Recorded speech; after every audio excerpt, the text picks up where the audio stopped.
एक बार भगवान विष्णु जी शेषनाग पर बैठे बैठे बोर हो गए और उन्होंने धरती पर घूमने का विचार मन में किया। वैसे भी कई साल बीत गए थे धरती पर आए और वह अपनी यात्रा की तैयारी में लग गए। स्वामी को तैयार होता देखकर लक्ष्मी माँ ने पूछा, आज सुबह सुबह कहाँ जाने की तैयारी हो रही है? विष्णु जी ने कहा, है लक्ष्मी, मैं धरती लोक पर घूमने जा रहा हूँ। तो कुछ सोचकर लक्ष्मी माँ ने कहा, हे देव, क्या मैं भी आपके साथ चल सकती हूँ? भगवान विष्णु ने दो पल सोचा, फिर कहा, एक शर्त पर। तुम मेरे साथ चल सकती हो। तुम धरती पर पहुंचकर उत्तर दिशा की ओर बिल्कुल मत देखना। इसके साथ ही माता लक्ष्मी ने हाँ कह के अपनी मनवा ली। और सुबह सुबह माँ लक्ष्मी और भगवान विष्णु धरती पर पहुंच गए। अभी सूर्य देवता निकल रहे थे। रात बरसात होकर हटी थी। चारों ओर हरियाली ही हरियाली थी। उस समय चारों ओर बहुत शांति थी और धरती बहुत ही सुंदर दिख रही थी। और माँ लक्ष्मी मंत्रमुग्ध होकर धरती को देख रही थी और भूल गई कि पति को क्या वचन देकर आई है। और चारों ओर देखती हुई कब उत्तर दिशा की ओर देखने लगी, पता ही नहीं चला।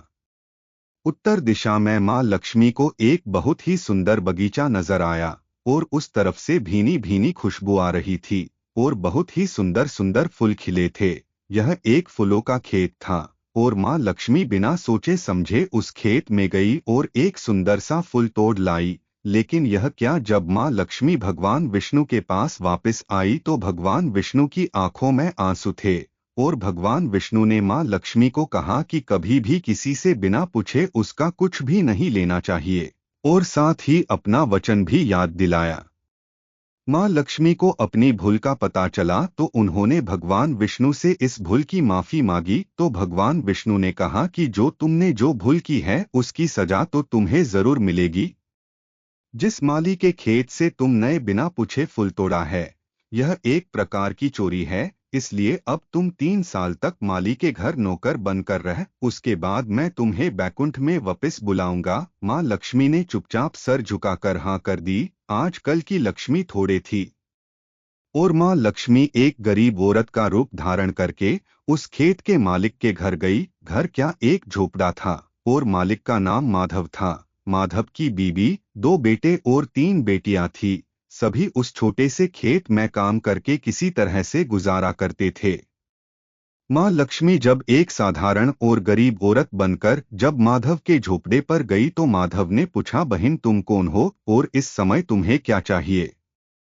तब माँ लक्ष्मी ने कहा, मैं एक गरीब औरत हूँ, मेरी देखभाल करने वाला कोई नहीं। मैंने कई दिनों से खाना भी नहीं खाया। मुझे कोई भी काम दे, साथ में मैं तुम्हारे घर का काम भी कर दिया करूँगी। बस मुझे अपने घर में एक कोने में आसरा दे दो। माधव बहुत ही अच्छे दिल का मालिक था। उसे दया आ गई, लेकिन उसने कहा, बहन मैं तो बहुत ही गरीब हूँ। मेरी कमाई से मेरे घर का खर्च मुश्किल से चलता है। लेकिन अगर मेरी 3 की जगह 4 बेटियां होती तो भी मैंने गुजारा करना था। अगर तुम मेरी बेटी बनकर जैसा रूखा सूखा हम खाते हैं उसमें खुश रह सकती हो तो बेटी अंदर आ जाओ। माधव ने माँ लक्ष्मी को अपने झोपड़े में शरण दे दी और माँ लक्ष्मी 3 साल उस माधव के घर पर नौकरानी बनकर रही। जिस दिन माँ लक्ष्मी माधव के घर आई थी उससे दूसरे दिन ही माधव को इतनी आमदनी हुई फूलों से कि शाम को एक गाय खरीद ली। फिर धीरे धीरे माधव ने काफी जमीन खरीद ली और सब ने अच्छे अच्छे कपड़े भी बनवा लिए और फिर एक बड़ा पक्का घर भी बनवा लिया। बेटियों और बीबी ने गहने भी बनवा लिए और अब मकान भी बहुत बड़ा बनवा लिया था। माधव हमेशा सोचता था कि मुझे यह सब इस महिला के आने के बाद मिला है। इस बेटी के रूप में मेरी किस्मत आ गई है मेरी। और अब 2 से 5 साल बीत गए थे, लेकिन माँ लक्ष्मी अब भी घर में और खेत में काम करती थी। एक दिन माधव जब अपने खेतों से काम खत्म करके घर आया तो उसने अपने घर के सामने द्वार पर एक देवी स्वरूप गहनों से लदी एक औरत को देखा। ध्यान से देखकर पहचान गया, अरे यह तो मेरी मुंह बोली चौथी बेटी यानी वही औरत है। और पहचान गया कि यह तो माँ लक्ष्मी है। अब तक माधव का पूरा परिवार बाहर आ गया था और सब हैरान होकर माँ लक्ष्मी को देख रहे थे। माधव बोला है, माँ हमें माफ कर, हमने तेरे से अनजाने में ही घर और खेत में काम करवाया है। माँ यह कैसा अपराध हो गया है, माँ हम सबको माफ कर दे। अब माँ लक्ष्मी मुस्कुराई और बोली है, माधव तुम बहुत ही अच्छे और दयालु व्यक्ति हो। तुमने मुझे अपनी बेटी की तरह से रखा, अपने परिवार के सदस्य की तरह से। इसके बदले मैं तुम्हें वरदान देती हूँ कि तुम्हारे पास कभी भी खुशियों की और धन की कमी नहीं रहेगी। तुम्हें सारे सुख मिलेंगे जिसके तुम हकदार हो। और फिर माँ अपने स्वामी के द्वारा भेजे रथ में बैठकर बैकुंठ चली गई। श्री लक्ष्मी। इसी दिन समुद्र मंथन के समय क्षीर सागर से लक्ष्मी जी प्रकट हुई थीं और भगवान विष्णु को अपना पति स्वीकार किया था। कथा इस प्रकार है। एक बार भगवान शंकर के अंशभूत महर्षि दुर्वासा पृथ्वी पर विचर रहे थे।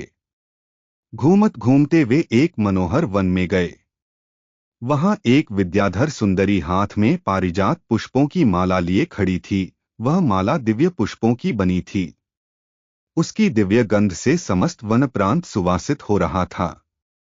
दुर्वासा ने विद्याधरी से वह मनोहर माला मांगी। विद्याधरी ने उन्हें आदरपूर्वक प्रणाम करके वह माला दे दी। माला लेकर उन्मत्त वेशधारी मुनि ने अपने मस्तक पर डाल ली और पुनः पृथ्वी पर भ्रमण करने लगे। इसी समय मुनि को देवराज इंद्र दिखाई दिए, जो मतवाले ऐरावत पर चढ़कर आ रहे थे। उनके साथ बहुत से देवता भी थे। मुनि ने अपने मस्तक पर पड़ी माला उतार कर हाथ में ले ली। उसके ऊपर भौरे गुंजार कर रहे थे। जब देवराज समीप आए तो दुर्वासा ने पागलों की तरह वह माला उनके ऊपर फेंक दी। देवराज ने उसे ऐरावत के मस्तक पर डाल दिया। ऐरावत ने उसकी तीव्र गंध से आकर्षित हो सूंड से माला उतार ली और सूंघकर पृथ्वी पर फेंक दी। यह देख दुर्वासा क्रोध से जल उठे और देवराज इंद्र से इस प्रकार बोले, अरे ओ इंद्र, ऐश्वर्य के घमंड से तेरा हृदय दूषित हो गया है। तुझ पर जड़ता छा रही है। तभी तो मेरी दी हुई माला का तूने आदर नहीं किया है। वह माला नहीं, श्री लक्ष्मी जी का धाम थी। माला लेकर तूने प्रणाम तक नहीं किया। इसलिए तेरे अधिकार में स्थित तीनों लोकों की लक्ष्मी शीघ्र ही अदृश्य हो जाएगी। यह शाप सुनकर देवराज इंद्र घबरा गए और तुरंत ही ऐरावत से उतरकर मुनि के चरणों में पड़ गए। उन्होंने दुर्वासा को प्रसन्न करने की लाख चेष्टाएं की, किंतु महर्षि टस्सेमस न हुए। उल्टे इंद्र को फटकार कर वहां से चल दिए।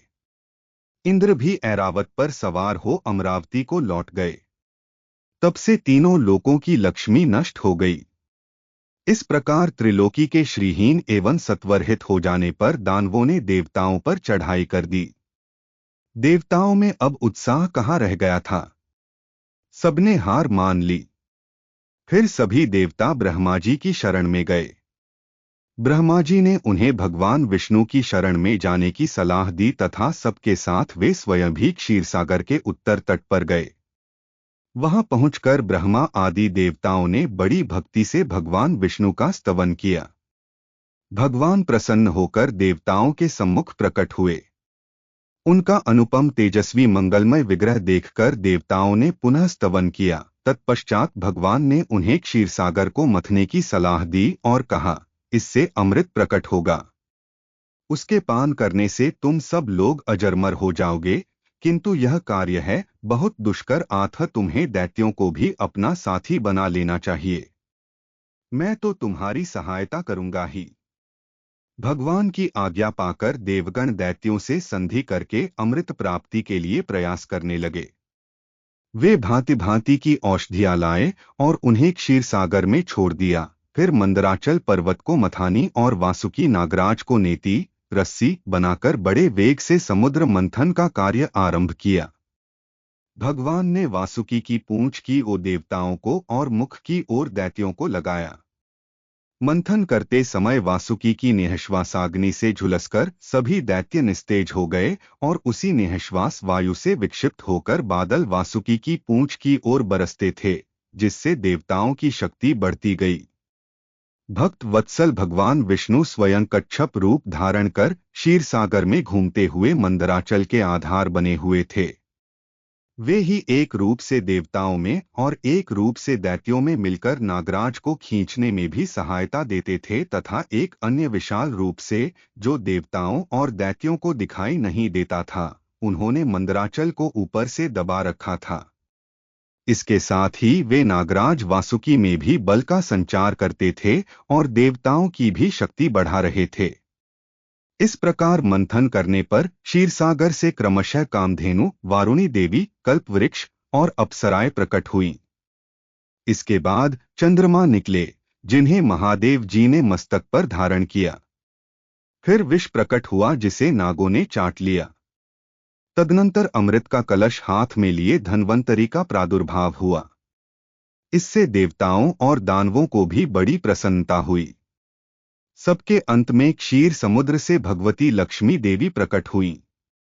वे खिले हुए कमल के आसन पर विराजमान थीं। उनके अंगों की दिव्य कांति सब ओर प्रकाशित हो रही थी। उनके हाथ में कमल शोभा पा रहा था। उनका दर्शन कर देवता और महर्षिगण प्रसन्न हो गए।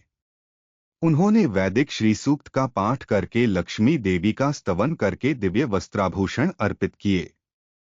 वे उन दिव्य वस्त्राभूषणों से विभूषित होकर सबके देखते देखते अपने सनातन स्वामी श्री विष्णु भगवान के वक्षस्थल में चली गई। भगवान को लक्ष्मी जी के साथ देखकर देवता प्रसन्न हो गए। दैत्यों को बड़ी निराशा हुई। उन्होंने धन्वंतरी के हाथ से अमृत का कलश छीन लिया, किंतु भगवान ने मोहिनी स्त्री के रूप से उन्हें अपनी माया द्वारा मोहित करके सारा अमृत देवताओं को ही पिला दिया। तदनंतर इंद्र ने बड़ी विनय और भक्ति के साथ श्रीलक्ष्मी जी ने देवताओं को मनोवांछित वरदान दिया।